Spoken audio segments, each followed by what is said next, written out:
Ya, selamat sore pemirsa, apa kabar? Eh, Hari ini hari Kamis 15 November. Hari ini hari Kamis 14 November 2024 ya. Hari ini saya ingin menyatakan satu kebanggaan saya, kebanggaan tentang posisi politik saya yang tidak pernah salah, ya, sikap politik saya yang tidak pernah salah gitu loh. Dimana saya ini selalu berperan sebagai orang yang kontra dengan Bapak Prabowo Subianto sebelum dan sesudah beliau menjadi Presiden Republik Indonesia. Kenapa?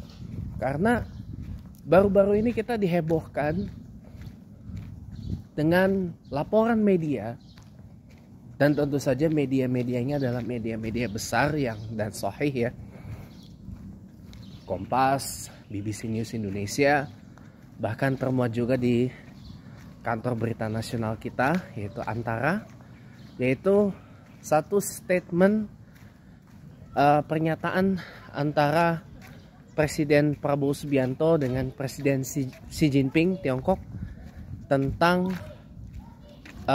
disebut sebagai ketidakpengakuan terhadap posisi Laut Natuna Utara, alias tidak mengakui keberadaan garis-garis batas-batas wilayah yang disebut sebagai zona ekonomi khusus dan zona ekonomi eksklusif atau ZEE ya, yang mencakup wilayah Laut Natuna Utara, dan di mana di hadapan Presiden Xi Jinping, Presiden Prabowo tidak mengakui kedaulatan Indonesia atas Laut Natuna Utara dan merefer atau merujuk wilayah itu sebagai bagian dari Laut Cina Selatan atau LCS atau LCS,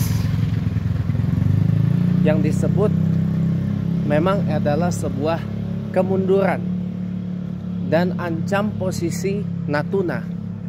Ya, kalau saya mengatakan gini, selang setelah berita tersebut termuat di ragam media, bahkan termasuk di BBC News Indonesia, saya nyatakan secara terbuka ya, bahwa yang namanya Presiden Prabowo ini hanyalah diktator bermental tempe, diktator bermental pengecut. Dulu begitu berapi-api, bersemangat berpidato menjaga kedaulatan Indonesia, bahkan mewanti-wanti ya tentang kedaulatan Indonesia, jangan jual kedaulatan negara Indonesia. Nyatanya dalam lawatan internasionalnya ke Beijing, Tiongkok, sebagai lawatan internasional pertama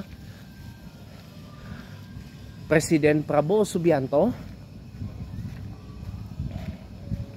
ya ini memprihatinkan menurut saya. Kenapa? Karena dia jual kedaulatan Natuna Utara, Laut Natuna Utara kepada Tiongkok. Dijual dan mendorong adanya perundingan yang berujung kepada negosiasi ulang mengenai pengaturan ulang batas-batas wilayah ya, yang diklaim itu adalah kedaulatan kemaritimannya Tiongkok dengan kedaulatan kemaritiman Indonesia. Ya, menurut saya ini nggak bisa dibiarkan. Nah, ini blunder. 4 tahun yang lalu, Januari 2020, ketika kala itu Presiden Prabowo baru pertama menjabat sebagai Menteri Pertahanan Kabinet Indonesia Maju di periode kedua kepresidenan Bapak Joko Widodo atau Pak Jokowi ya. Ketika bukan hanya sekedar kapal nelayan Tiongkok yang masuk ke wilayah kedaulatan maritim Indonesia, Tapi kapal militer Tiongkok, bukan hanya kapal Coast Guard, penjaga pantai Tiongkok saja, tetapi kapal dari angkatan lautnya PLA, People's Liberation Army, tentara pembebasan rakyatnya Tiongkok, angkatan bersenjatanya Tiongkok itu masuk ke wilayah kedaulatan maritim Indonesia. Yang untungnya itu bukan sebuah kapal bersenjata. Kalau kapal bersenjata udah tenggelam dah itu kapal militer kita, kapal TNI angkatan laut kita, kapal Bakamla kita tenggelam, ditembakin. Gitu. Sampai adu tabrak loh. Bukan adu tabrak lagi, adu mekanik antara kapal Tiongkok dengan kapal Indonesia, kapal militer. Pada waktu itu 4 tahun lalu di lokasi yang sama, Laut Natuna Utara. Hingga akhirnya kapal Tiongkok berhasil dibawa pergi dari Laut Natuna Utara. Nah ini ketika sebelum ke Beijing, kapal penjaga pantai atau Coast Guard-nya Tiongkok masuk ke wilayah Natuna Utara dan diusir oleh Bakamla, Badan Keamanan Laut. Ini tiba-tiba di depan Xi Jinping, Presiden Prabowo Subianto keluar blunder. Pernyataan yang menurut saya ini agak blunder parah. Yaitu tadi, pernyataan yang dinilai oleh sejumlah kalangan sebagai pernyataan yang membawa kemunduran. Kalau saya mentafsirkan, ya artinya Presiden Prabowo ini menjual kedaulatan Laut Natuna Utara atau mengobral ya kedaulatan Laut Natuna Utara yang notabene adalah kedaulatan maritim Indonesia kepada Tiongkok, pada China. Nah, ini kan menurut saya adalah langkah yang tidak baik gitu loh.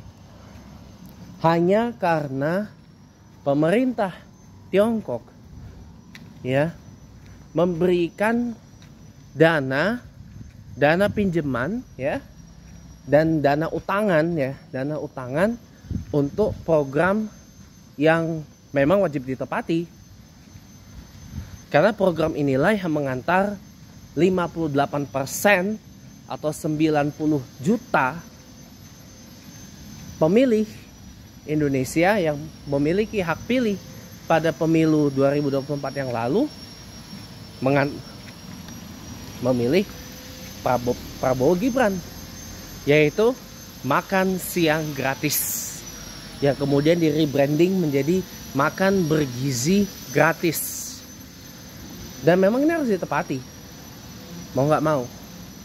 Jadi karena saking bahwa yang namanya makan gratis ini, makan bergizi gratis ini wajib pakai banget ditepati, karena ini adalah sebuah program yang membuat 58% atau 90 juta pemilih ya memilih Prabowo Gibran di Pilpres 2024 yang lalu ya.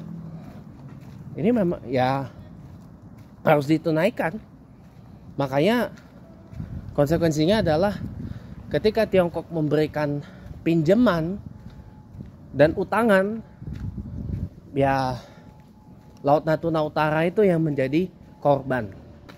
Dan ini saya bilang kontradiktif dengan apa yang kerap disampaikan Presiden Prabowo berkaitan dengan kedaulatan negara Indonesia jauh sebelum beliau jadi presiden.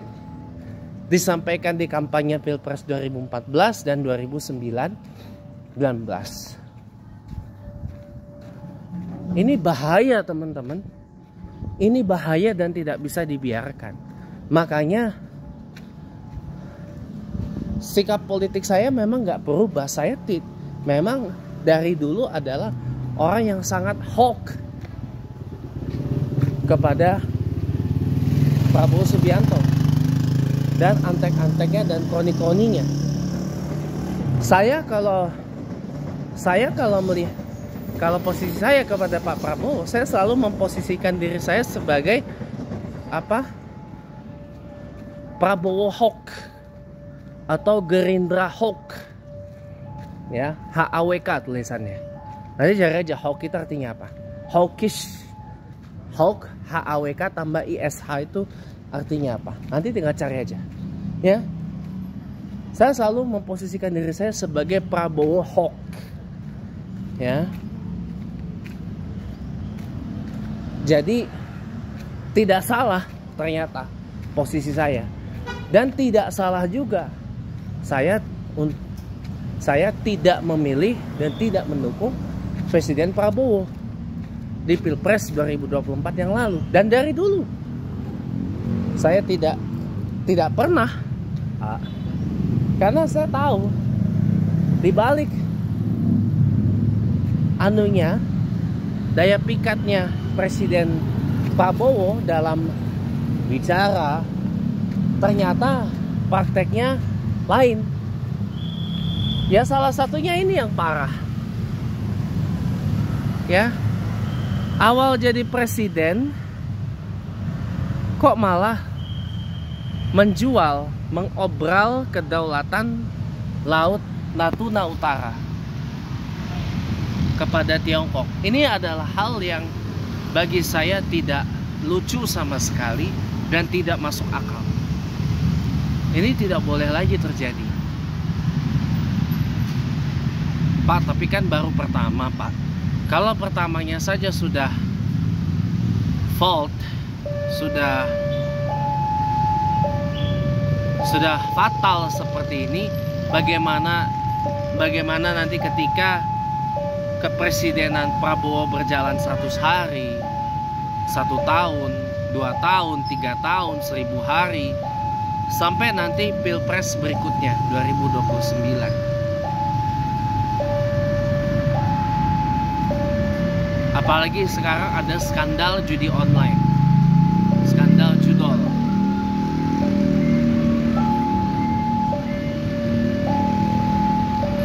Dan belum lagi Presiden Prabowo yang katanya ingin membentuk pasukan khusus untuk berantas korupsi, tapi tidak sama sekali menyinggung tentang KPK, Komisi Pemberantasan Korupsi.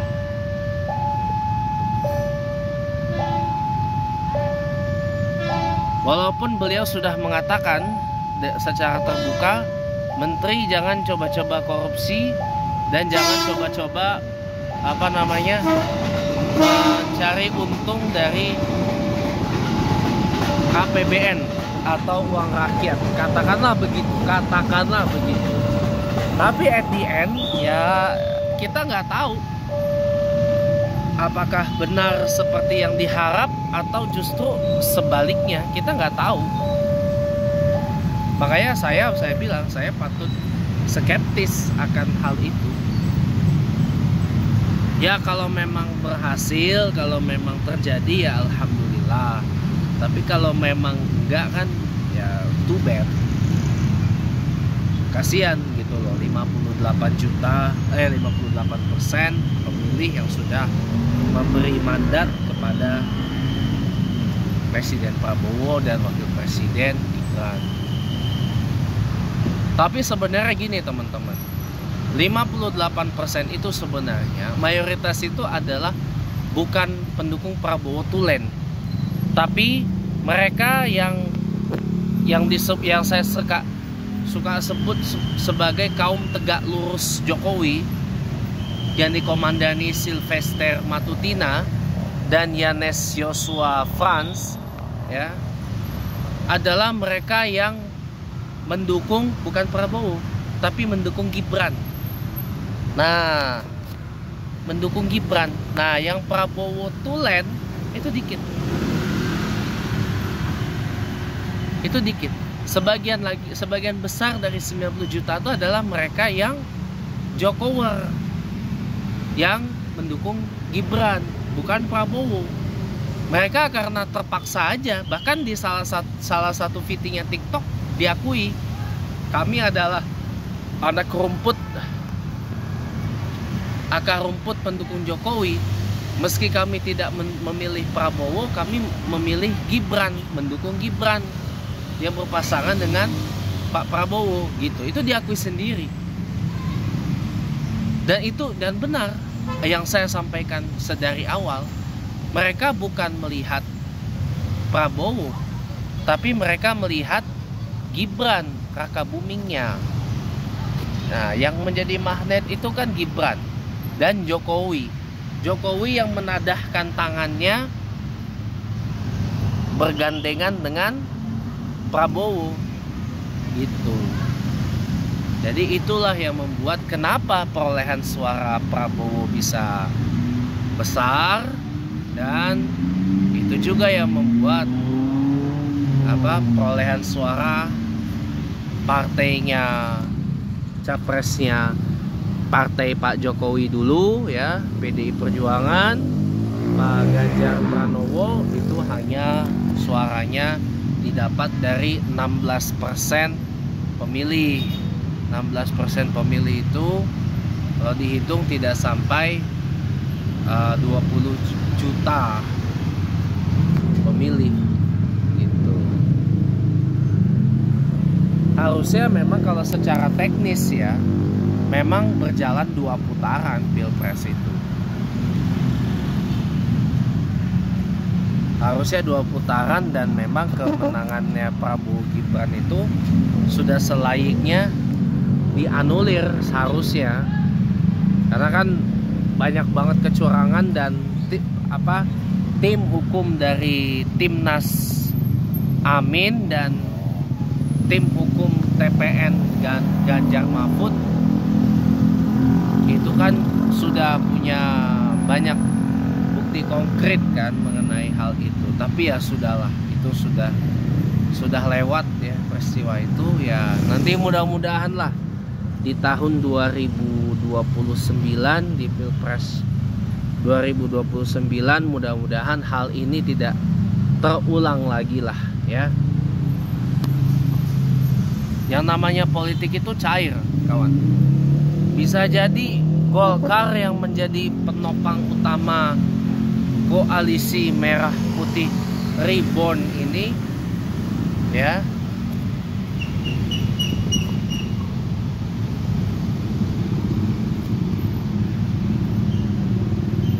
akan tinggalin Pak Prabowo. Karena Golkar ini kan perolehan kursinya besar. Katanya 106 ya, 106 bener ya, 106 katanya ya, 106 berbanding 110 katanya ya, nggak tahu juga saya perlu lihat lagi ya. Pokoknya perolehan kursi Golkar dengan PDIP itu tidak jauh lah ya. PDIP dapat 110 kursi DPR gitu. Jadi kenapa tiba-tiba gelap sendiri ya? Mesti maunya dipegang terus. Maunya dipegang terus karena gelap, tapi kan saya capek. Iya, jadi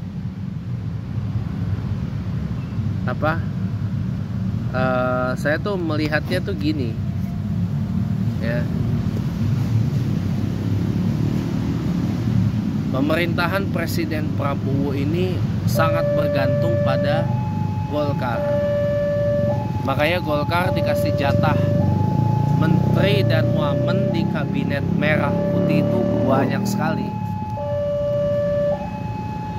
Gitu kan. Jadi ya begitulah. Menjabarkannya susah. Tapi bisa jadi Golkar yang jadi penopang utama pemerintahan Presiden Prabowo selain Partai Gerindra akan meninggalkan Prabowo gitu. Apalagi konon katanya ini ada berita UI tangguhkan Dr. Bahlil Lahadalia, dan Munaslup Partai Golkar yang mengangkat Bahlil Lahadalia sebagai ketum Golkar dan Pak Sarsudi sebagai sekjen Partai Golkar itu dianggap tidak sah katanya. Berarti ada peluang ketua umum dan sekjen sebelumnya, yaitu Pak Erlangga Hartarto dan juga Pak Ludwig Paulus ya, itu kembali ke jabatannya. Ada kemungkinan itu. Kalau ada kemungkinan itu, berarti ada kemungkinan Golkar akan ke PDIP lagi. Karena Pak Erlangga ini kalau boleh saya bilang cukup dekat dengan Ibu Megawati, cukup dekat dengan PDI Perjuangan, harus saya akui.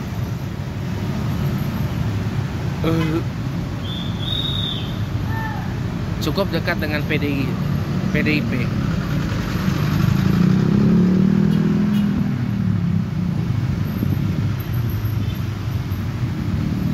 Bahkan tadinya Golkar itu mau dukung Pak Ganjar di Pilpres 2024 Maret.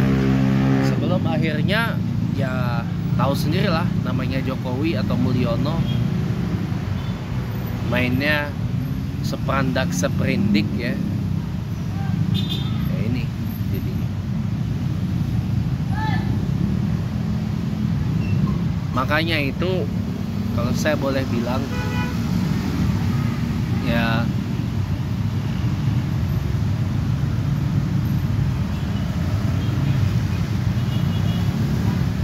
apa yang saya lihat itu tidak sesuai dengan apa yang kemudian saya asumsikan. Dan ternyata tidak semua yang saya asumsikan itu salah. Buktinya ketika Presiden Prabowo ini, saya tafsirkan pernyataannya, menjual kedaulatan Indonesia kepada Tiongkok, yaitu kedaulatan Laut Natuna Utara, kedaulatan maritimnya, ya mohon maaf, bisa jadi pernyataan Indonesia bubar 2030 itu jadi kenyataan.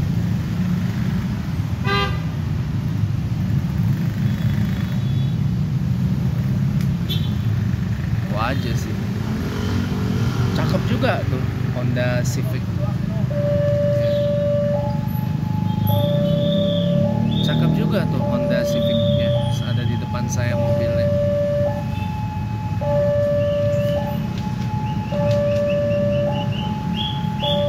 Jadi makanya posisi politik saya terhadap Presiden Prabowo itu nggak pernah salah. Makanya saya berharap ya PDIP nanti benar-benar perhatikan siapa yang layak dicalonkan sebagai capres nanti di 2029. Sekalipun PDIP memang wajib berkoalisi, karena kan sampai saat ini ambang batas pencalonan presiden itu kan masih 20%. Kecuali kalau nanti ada miracle, ada keajaiban, ada mujizat yang menurunkan threshold itu menjadi di bawah 20%, ya PDIP bisa nyalon sendiri. Dan harapannya itu yang terjadi.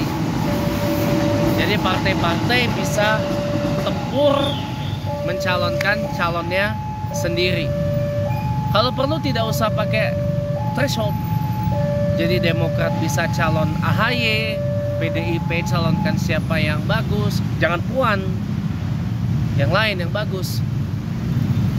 Jangan Puan, jangan Ganjar, Pak Pramono lah, Pramono Anung tuh calonin, bisa itu, bagus dia. Dan elektabilitasnya juga pasti akan bagus. AHY, Demokrat, PKS calon siapa? Entah Abah Aher atau Abah Seku, bisa itu, dan lain-lain, bisa itu. Harapannya itu yang terjadi, bukan kita stick dalam masih ambang batas 20% nanti di Pilpres 2029. Ya, mungkin ini aja yang bisa saya sampaikan. Terima kasih. Jangan lupa subscribe channel YouTube saya agar ketinggalan konten-konten menarik lainnya. Terima kasih, sampai jumpa lagi.